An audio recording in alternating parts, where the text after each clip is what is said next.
Good afternoon. Today I want to talk about Elendil.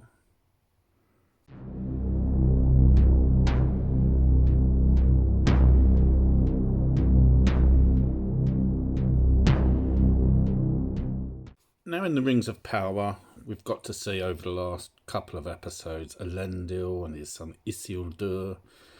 Not yet seen Anarion, which kind of interesting in some ways. Regardless of that, though, I want to go over some of the lore some of which is being massaged, shall we say, a little bit from what's to be expected to what they're creating. Now, Elendil, Dunedain, King of Arnor and Gondor, is on his horizon. Should be. He was a Númenórean prince of Adunai after the downfall of Númenor in the year 3319 of the Second Age.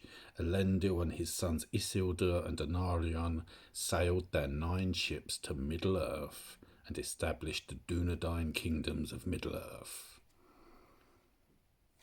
Fair.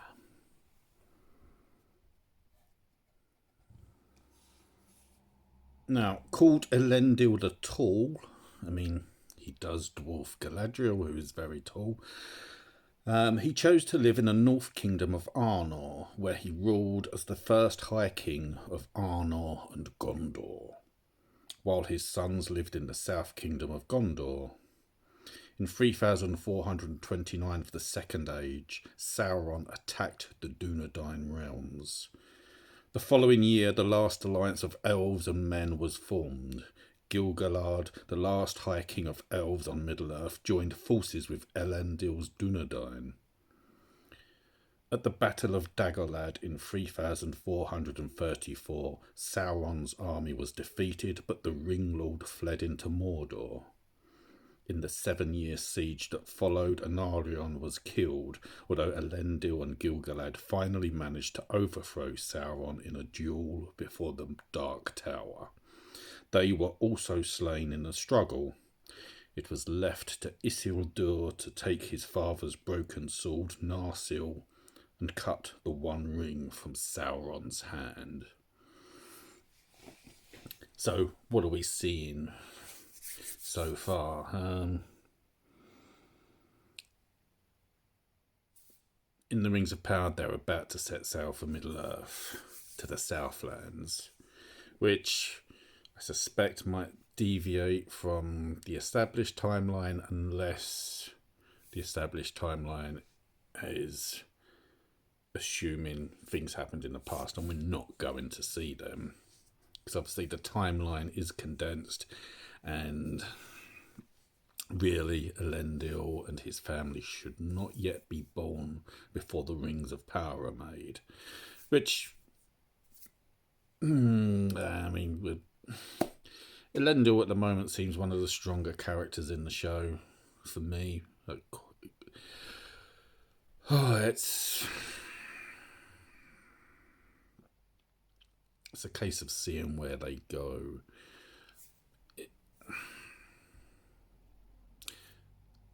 The show doesn't feel like it's keeping to the lore at this moment in time in any way, really. It's very loose.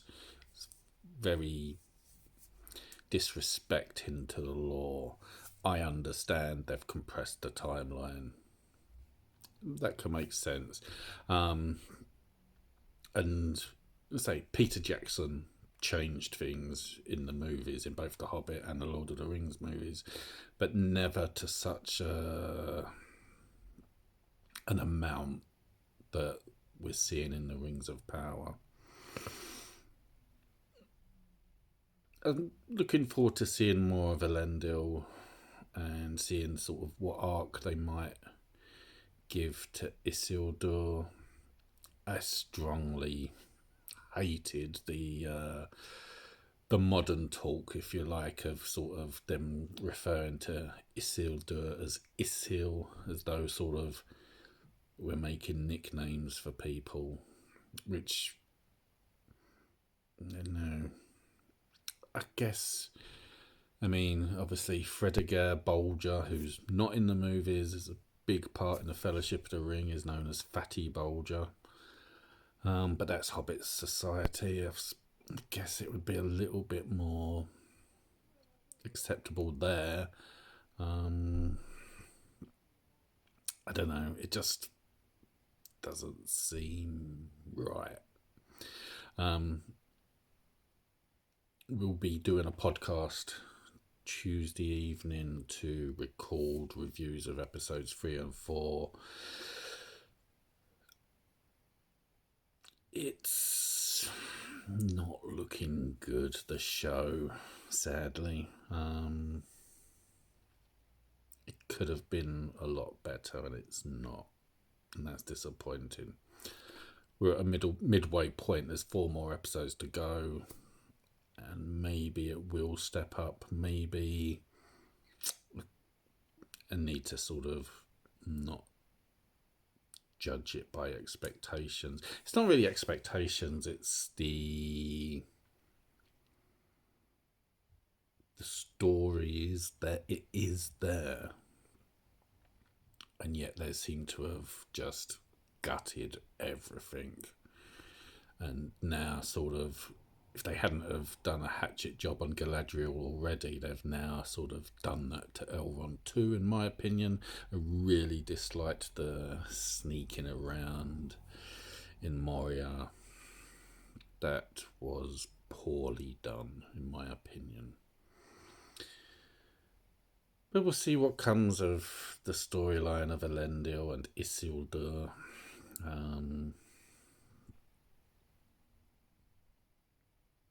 The plots are there, changing them a little bit.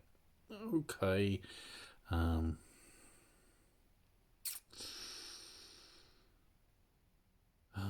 just see what happens. Anyway, if you watched this, thank you very much. We'll see what happens with Elendil. Take care. Goodbye.